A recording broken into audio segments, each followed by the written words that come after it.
দেখলেন তো কিরকম আচরণ করলো আমাদের সাথে। হ্যাঁ, এটা তো দেখলামই করলো। আচ্ছা, এর অ্যাকশন কি নেবেন? এটা সর্বস্তরে আমাদেরকে দমিয়ে রাখার চেষ্টা করা হচ্ছে। আর বসে থাকলে চলবে না ভাইরা। কিন্তু দাঁড়ানোর তো জায়গা নেই। দাঁড়ানো জায়গা হতো এখানে? আরে হতো বসে একটু গোল হয়ে কিছু যে বলবো সেই জায়গা হতো নেই।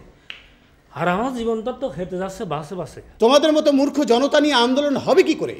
তোমরা তো জানোই না তোমাদের মুখে ল্যাট্রিন বসিয়ে ওরা কর্মা পলায়ের উচ্ছিষ্ট ত্যাগ করছে। এটু আপনি কি কন? কোন মন্দির চাওয়ালে কথা কইছে? আমাকে একবার খালি কন, আমি তার মুখ ইস্ত্রি করে দিতেছি। এই তো টকবক করছে যৌবন। আমাদের এখন প্রতিনিধি নির্বাচন করতে হবে। বদ্দা একটু ভেঙে বলেন।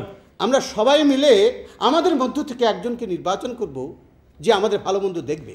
এটা আপনি ঠিকই কইছেন, তাহলে তো ব্যাক করে লাগবো। হ্যাঁ, তা তো লাগবে। এই যে আমাদের কবি সাহেব আছে, ঠাকুর সাহেব আছে। এই ঠুনটুনার খানা এরা কোথায়? এটা আপনি জানেন না, আউটডোরে না শুটিংয়ে গেছে। তাই নাকি? হ্যাঁ, সকল ভোটারকে ভোটদানে উৎসাহিত করতে হবে।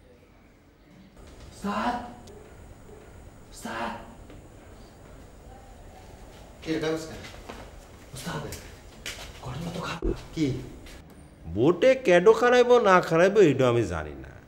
আমি একটা কথাই জানি, সেইটা হলো আমি খারাপো, বুঝছে? আরে কি যে বলে না, আরে হারানো তো আমার খাম।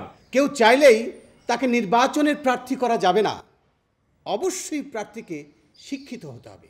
দুর্নীতিবাজ হলে তাকে প্রার্থী করা যাবে না। আচ্ছা, আমি হয়েছি বোর্ডিংয়ের ম্যানেজার আর আমি কিছুই জানবো না কি ঘটছে?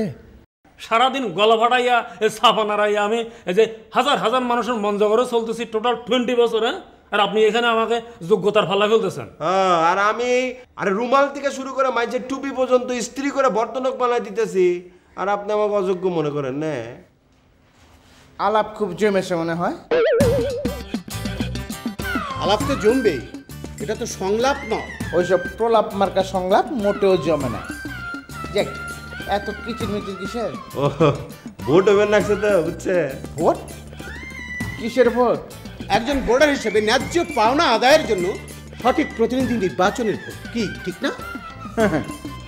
বুঝতে পেরেছি, ভোট না? এইটা নিশ্চয়ই এ বদমাস রুস্তমটার বুদ্ধি।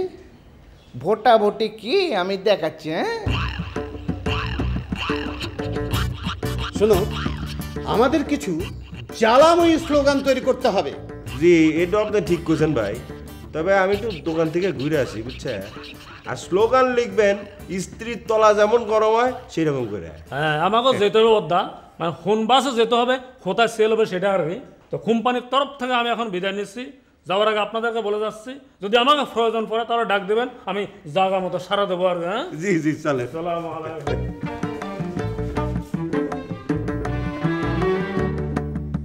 সব ধান্দাবাজ না।